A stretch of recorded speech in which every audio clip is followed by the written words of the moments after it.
കാടു കുളിരിന് കൂടു കുളിരിന് മാടും.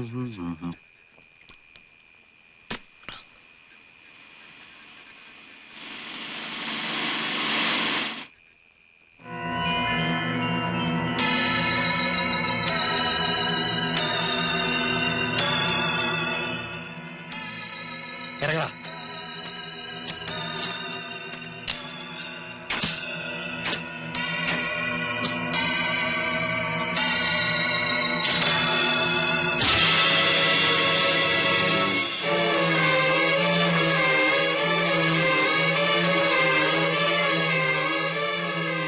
നോക്കി നിൽക്കാതെ അങ്ങോട്ട് നടക്കണം.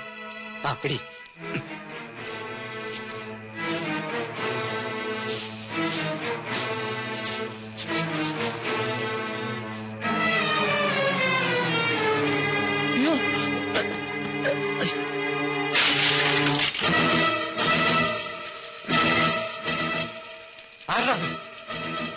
ആരാ?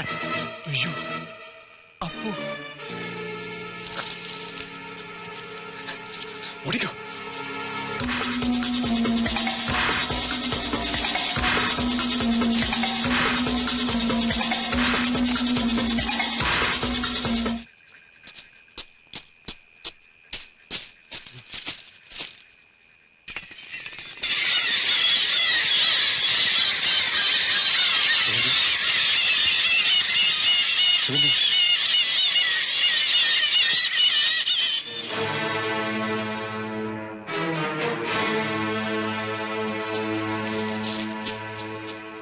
അവന്മാരെന്നാ പറയാനാ? താൻ വടിച്ചു ജീവിക്കുന്നു, ഞാൻ പൊടിച്ചു ജീവിക്കും, അത്രേ ഉള്ളൂ. അയ്യോ അതാരാണ്?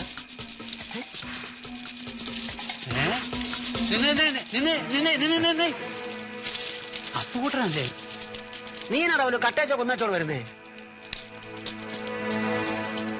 അതൊരു ഏനക്കേട് പിടിച്ച ഓട്ടമാണല്ലോ താമരാക്ഷ. ആ വാ.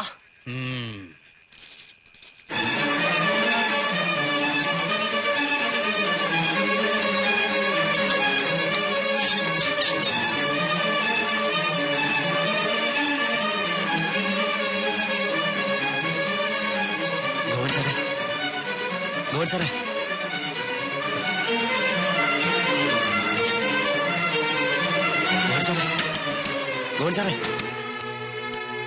ഗോവിന്ദ് സാറേ.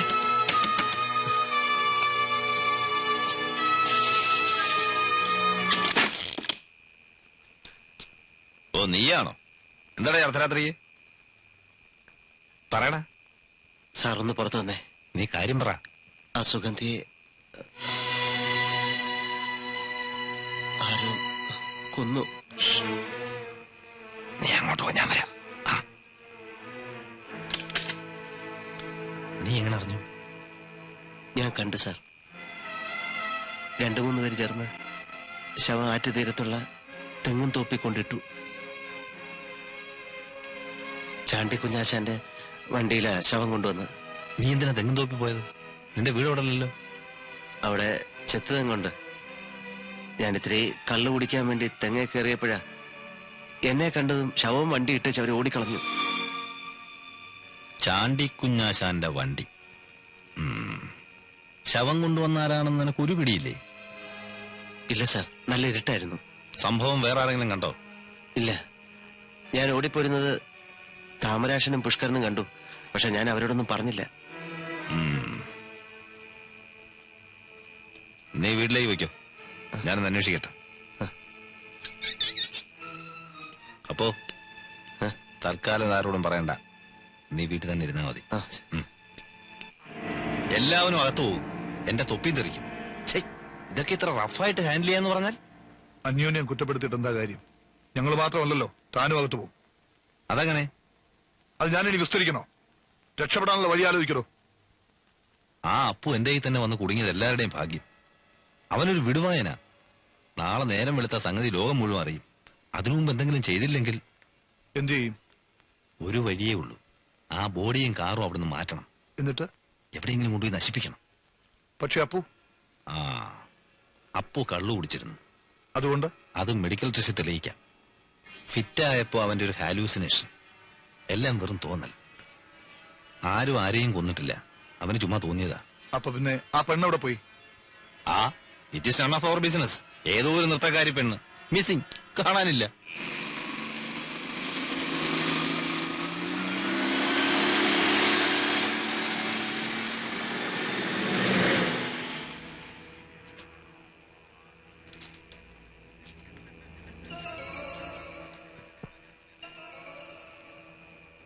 എടോ ഗോപ, ആ? നമുക്കൂടെ പോകാമായിരുന്നു. നല്ല ഒന്നാം തരം വിഡ്ഢികളെയാണ് അയച്ചിരിക്കുന്നത്. ആ, താനൊന്ന് സമാധാനപ്പെട്. അവര് പോയി ബോഡിയായിട്ട് വരട്ടെ. കഷ്ടകാലത്തിന് നമ്മളെ ആരെങ്കിലും കണ്ടാ അതോടെ തീർന്നു.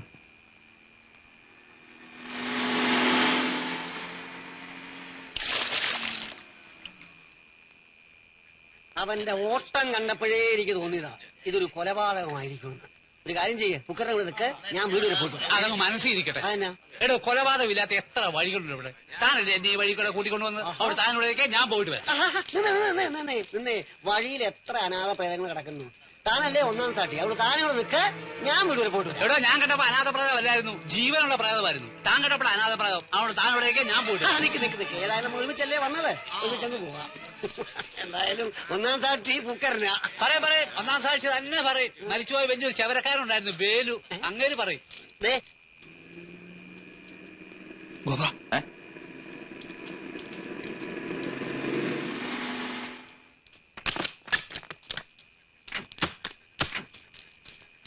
എന്താ ഇത്ര വൈകിയത്? ഒരു രക്ഷമില്ല മുതലാളി, അവിടെ ആളും ബഹളമായി പോയി. നിങ്ങൾ ആരെങ്കിലും കണ്ടോ? ഇല്ല, വണ്ടി നിർത്തിയിട്ട് ഞങ്ങൾ ഒളിച്ചും പതുങ്ങിയാ പോയത്.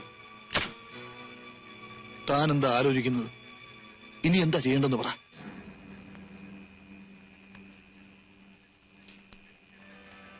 ഗോപ, നീ എന്താ ഒന്നും മിണ്ടാത്തത്? താൻ കിടന്ന് ബഹളം ഉണ്ടാക്കി അവരെ കൂടെ വരട്ടാതെ. ഞാനൊന്ന് ആലോചിക്കട്ടെ.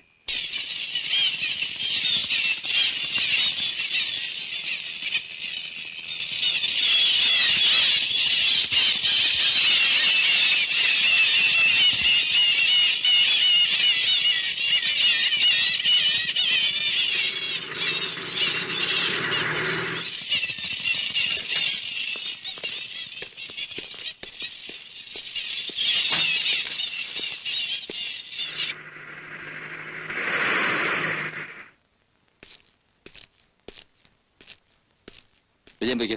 ശരി സാർ. അപ്പു ഇരിക്കെ. നല്ല ഉറക്ക ക്ഷീണമുണ്ടെന്ന് തോന്നല്ലോ അപ്പൂന്. ആ ഇരിക്കപ്പോ. സാർ എന്നെ എന്തിനാ വിളിച്ചത്? ഞാനിപ്പോ എന്താ പറയേണ്ടത്?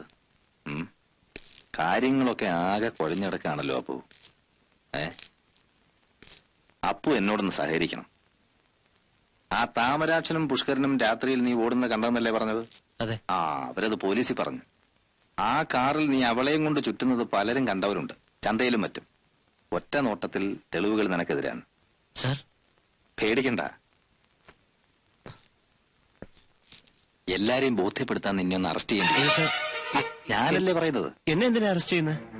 ഇപ്പൊ കേസ് എന്റെ കയ്യിലാ. എനിക്ക് എങ്ങോട്ട് വേണമെങ്കിലും തിരിക്കാം, ഓടിക്കാം, നിന്നെ രക്ഷപ്പെടുത്താം. ഉടനെ കുറ്റവാളി അറസ്റ്റ് ചെയ്തില്ലേ നാട്ടുകാർ ബഹളം ഉണ്ടാക്കും. നീ എന്റെ ആളാണെന്ന് എല്ലാവർക്കും അറിയാമല്ലോ. അറസ്റ്റ് ചെയ്തില്ലെങ്കിൽ പിന്നെ കേസ് എന്റെ കയ്യിൽ നിന്ന് പോകും. സാർ ഞാൻ പറഞ്ഞതല്ലേ, ഞാൻ തെങ്ങയിലിരുന്ന്. അതൊക്കെ എനിക്കറിയാം. വിജയം പോ. സാർ, എനിക്ക് നിന്നെ വിശ്വാസമാണ്. പക്ഷെ നിനക്കെതിരാണ് തെളിവുകളല്ല. 2 ദിവസം കഴിഞ്ഞോട്ടെ, ഞാൻ എല്ലാം ഒതുക്കിക്കൊള്ളാം. അപ്പോഴത്തേക്ക് ജനങ്ങളും ഒന്ന് അടങ്ങും. സാർ ഞാൻ പോയിട്ട് വരാം. അയ്യേ, എന്തായി പറയുന്നേ? അല്ല സാർ, ഞാൻ പോയിട്ട് അമ്മയുടെ അടുത്തും അബൂക്കയുടെ അടുത്തും സരോജിയുടെ അടുത്തും രാമൻകുട്ടിയുടെ അടുത്തൊക്കെ പറഞ്ഞിട്ട് വരാം. അല്ലെങ്കിൽ അവരെ പേടിക്കും. ഒന്നുമില്ല, ഞാൻ പറഞ്ഞോളാം. സാർ ഒന്നും പേടിക്കണ്ട, ഞാനല്ലേ പറയുന്നത്. സാർ ഞാൻ പോയിട്ട് വരാം. സാർ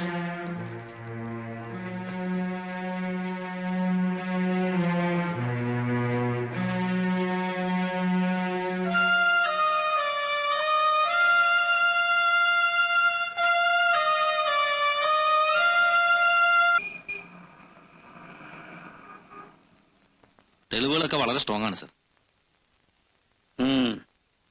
വിറ്റ്നസ്സുകളൊക്കെ സ്ട്രോങ് ആണ്. പക്ഷെ ഐ വിറ്റ്നസ്സുകളൊന്നുമില്ലല്ലോ, ദൃക്സാക്ഷികൾ. ഐ വിറ്റ്നസ് ഇല്ല, ബട്ട് സംഭവം നടന്നതിന് ശേഷം അവൻ ഓടിപ്പോകുന്ന കണ്ടവരുണ്ട്. കാർ ഓടിച്ചിരുന്നു അവൻ തന്നെയാ. അതെ, പക്ഷെ അയാൾ കുറ്റം സമ്മതിച്ചോ? ഇല്ല, ബട്ട് ഇറ്റ് ഈസ് നാച്ചുറൽ. ഇനിയിപ്പോ സമ്മതിച്ചാൽ തന്നെ കോടതി നിഷേധിക്കല്ലേ പതിവ്. Then what is the purpose of the murder? എന്താ കൊലയുടെ ഉദ്ദേശം? FIR കാണുന്നില്ല. ഞാൻ കുറ്റപ്പെടുത്തുകയല്ല. തെളിവുകൾ എത്ര സ്ട്രോങ് ആണെങ്കിലും സർക്കംസ്റ്റാൻഷ്യൽ എവിഡൻസ് അല്ലേ ഉള്ളൂ. പർപ്പസ് എന്താണ്? റേപ്പ്? നോ, മേ ബി അല്ലേ ഉള്ളൂ. പോസ്റ്റ്മോർട്ടം റിപ്പോർട്ടിൽ റേപ്പ് അറ്റംപ്റ്റ് കാണുന്നില്ല. ഒരു മോഷണ ശ്രമം, അതിനും പോസിബിലിറ്റി കാണുന്നില്ല. ഒരു സാധാരണ ബാലേക്കാരി, അവളുടെ കഴുത്തിലും കാതിലും ഒക്കെ ഉണ്ടായിരുന്ന ഇമിറ്റേഷൻ ഗോൾഡ്, അത് ഡെഡ് ബോഡിയിലുണ്ടല്ലോ. പർപ്പസ് ഉണ്ട് സർ. ഇവൻ ആ ബാലെ ട്രൂപ്പിലൊക്കെ കറങ്ങിത്തിരിഞ്ഞ് നടന്നവനാണ്. അവിവാഹിതൻ, ജോലിയില്ലാത്ത ചെറുപ്പക്കാരൻ. കണ്ടാൽ കൊള്ളാവുന്ന ഒരു പെണ്ണിനെ അടുത്ത് കിട്ടുമ്പോ തന്നെയുമല്ല, ഇവൻ ഒരുപാട് പ്രാവശ്യം ആ കുട്ടിയോട് പ്രേമാഭ്യർത്ഥന നടത്തുകയും ആ കുട്ടി മറ്റൊരാളെ സ്നേഹിക്കുന്ന കാര്യം ഇവനോട് വ്യക്തമാക്കുകയും ചെയ്തതാണ്. അവൻ ഒരുപാട് സ്വപ്നങ്ങൾ കണ്ടിരിക്കാം. അവൾ ആ പ്രേമം നിഷേധിച്ചു. അങ്ങനെ പൂർണ്ണമായും ഒരിക്കലും അവളെ തന്റെ ജീവിതത്തിലേക്ക് കിട്ടില്ല എന്ന് ഉറപ്പായതിനു ശേഷം പ്രതി നമ്മൾ തമ്മിൽ സഹോദരീ സഹോദരന്മാരായിരിക്കും ഇനി മുതൽ എന്നൊക്കെ പറഞ്ഞ് കാറിൽ കയറ്റിയിരിക്കാം. അങ്ങനെയാവാമല്ലോ സാർ, അതിനാ പോസിബിലിറ്റി. ആ കുട്ടിയുടെ അടുത്ത് അപ്പു വളരെയധികം താല്പര്യം കാണിച്ചിരുന്നു എന്നതിന് തെളിവുകളുണ്ട്. നിഷേധിക്കപ്പെട്ട ഒരു പ്രേമത്തിന്റെ പ്രതികാരമായിക്കൂടെ സാർ? ഏതായാലും ഞാൻ നാളെ വരാം. മിസ്റ്റർ ഗോപൻ പോയിക്കോളൂ. സാർ,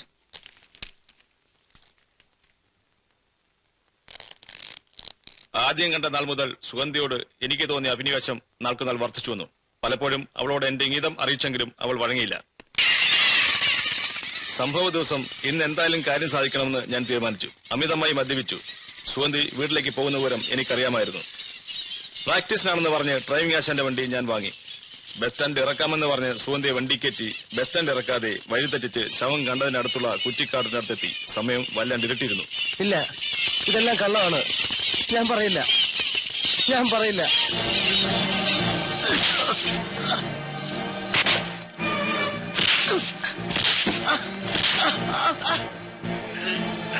നീ പറയില്ല, പറയാൻ പറയണം.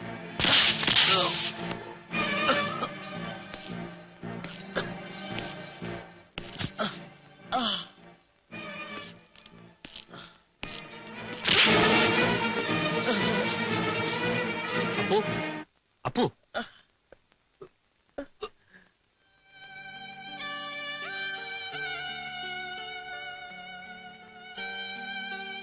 അപ്പു എന്നോട് ക്ഷമിക്കണം. ഈ പോലീസുകാരുടെ രീതി എന്ന് പറഞ്ഞാലേ ഇങ്ങനെ. ഒരു കൊലക്കേസ് വന്നാ സംശയം വെച്ച് ഒരുത്തനെ പിടിക്കും. തെളിവൊന്നും വേണമെന്നില്ല. വരുന്നവനും പോകുന്നവനും തല്ലി അങ്ങ് സമ്മതിപ്പിക്കും. ഇപ്പൊ തല്ലി എന്റെ കീഴുദ്യോഗസ്ഥനാ. അതെനിക്ക് തടയാൻ പറ്റി. നാളെ വരുന്നത് എന്റെ മേലുദ്യോഗസ്ഥനാ, DSP. അദ്ദേഹം എന്തെങ്കിലും ചെയ്താൽ ഞാൻ കണ്ടുകൊണ്ട് നിൽക്കേണ്ടി വരും. ഞാൻ പറയാൻ വന്ന അതല്ല. ആ സുഗന്ധിയുടെ അച്ഛൻ DSPക്ക് ഒരു കംപ്ലൈന്റ് അയച്ചിട്ടുണ്ട്. നീയും ആ പെണ്ണും തമ്മിൽ ഭയങ്കര വഴക്കായിരുന്നെന്നും അതിന്റെ പ്രതികാരത്തിന് നീ കൊന്നതാന്നും ആ പറയുന്നത്. DSP നാളെ വന്നിട്ട് ഇതേക്കുറിച്ച് ചിലപ്പം ചോദിക്കും. ഭാഷ മാറ്റിയായിരിക്കും ചോദിക്കുക. പ്രേമമായിരുന്നോ ഇഷ്ടമായിരുന്നോ എന്നൊക്കെ ചോദിക്കും. നിഷേധിക്കാൻ പോണ്ട. പ്രേമമായിരുന്നു എന്ന് തന്നെ കാച്ചേര്. പ്രേമിക്കുന്ന പെണ്ണിനെ ആരും കൊല്ലുകയല്ലോ. തൽക്കാലം രക്ഷപ്പെടാൻ ഒരു കള്ളം.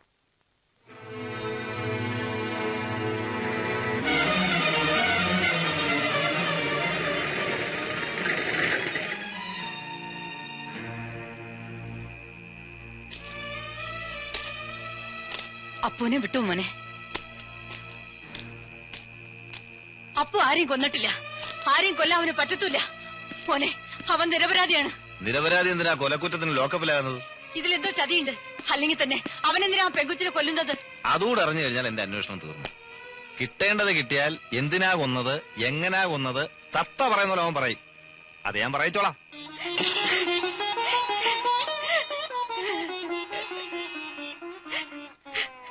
അമ്മ പറയുന്നത് പോലെ ആയിരിക്കില്ല കാര്യങ്ങള്. ആരെയും അത്രയ്ക്കൊന്നും വിശ്വസിച്ചുകൂടാ. ഒരു വല്ലാത്ത സാഹചര്യത്തില് അപ്പു ചിലപ്പോ... എന്ത് സാഹചര്യം? ഒന്നുമില്ല, എല്ലാം ചതിയാ. ആ പാവത്തിനെ എല്ലാരും കൂടെ ചതിച്ചതാ. അലമേലു വരൂ. ബാലേക്കാരി അല്ലേ? അന്നേ. എന്താ ബാലയുടെ പേര്? ഉണ്ണിയാർച്ചയുടെ മകൻ. അതിലാ സുഗന്ധി അഭിനയിച്ചിരുന്നേ. എന്താ പേര്? പുത്തൂരം വീട്ടി കന്നി. നിങ്ങളുടെ പേരാ ഞാൻ ചോദിച്ചത്. അലമേലു. സുഗന്ധി ആളെങ്ങനായിരുന്നു? നല്ലൊരു ഡാൻസറായിരുന്നു സാറേ. അതല്ല, മറ്റു കാര്യങ്ങളൊക്കെ എന്റെ അറിവിൽ പെട്ടിടത്തോളം ഒരു ദോഷവും ഇല്ലാത്ത ഒരു കുട്ടിയായിരുന്നു. സുഗന്ധി മരിച്ച ദിവസം എന്താ ഉണ്ടായത്? ആ കുട്ടിക്ക് വീട്ടിൽ പോണെന്ന് പറഞ്ഞു. മുത്തശ്ശിയുടെ ശ്രാർത്ഥമെന്നോ അങ്ങനെന്തോ ആണ് പറഞ്ഞത്. 2 ദിവസക്കകം തിരിച്ചു വരണമെന്ന് ഞാൻ പറഞ്ഞു.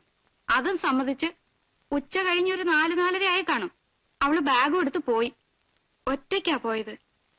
അപ്പുക്കുട്ടനും നിങ്ങളുടെ ബാലെ ട്രൂപ്പും തമ്മിൽ എന്താ ബന്ധം? അവനങ്ങനെ നേരിട്ട് ബന്ധമൊന്നുമില്ല. മരിച്ചുപോയ അവന്റെ അമ്മയാണ് എന്റെ ഗുരു. ആ നിലയ്ക്ക് ചെറുപ്പം മുതലേ അവനെ എനിക്കറിയാം. അവൻ വീട്ടിൽ വരും, അല്പം പാടും, വേണ്ട സഹായങ്ങളൊക്കെ ചെയ്യും. അപ്പുക്കുട്ടൻ സുഗന്ധിയോടും മറ്റ് നർത്തകികളോടും എങ്ങനെയാ പെരുമാറിയിരുന്നത്? അവൻ എല്ലാവരോടും സ്നേഹമായിട്ടേ പെരുമാറിയിരുന്നുള്ളൂ സാർ. ആരാടാ താമരാശനും പുഷ്കരനും?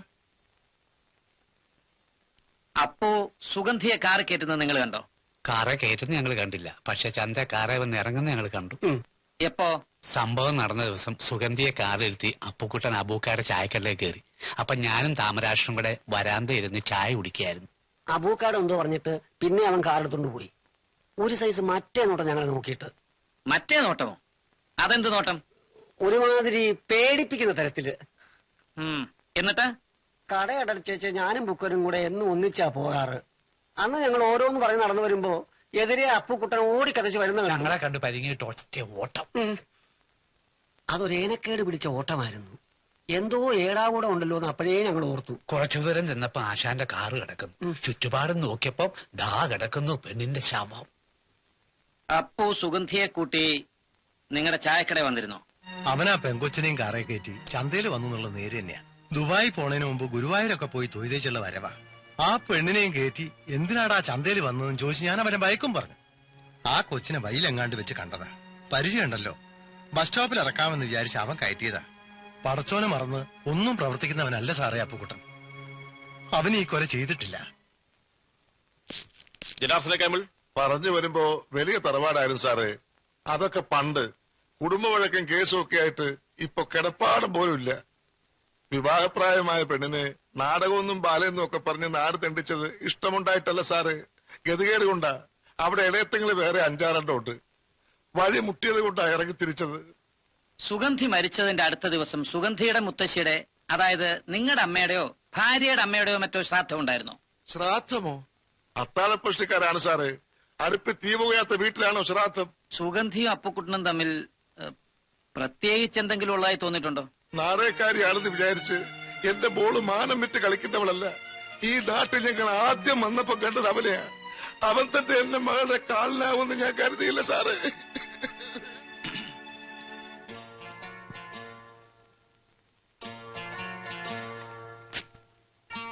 ഉം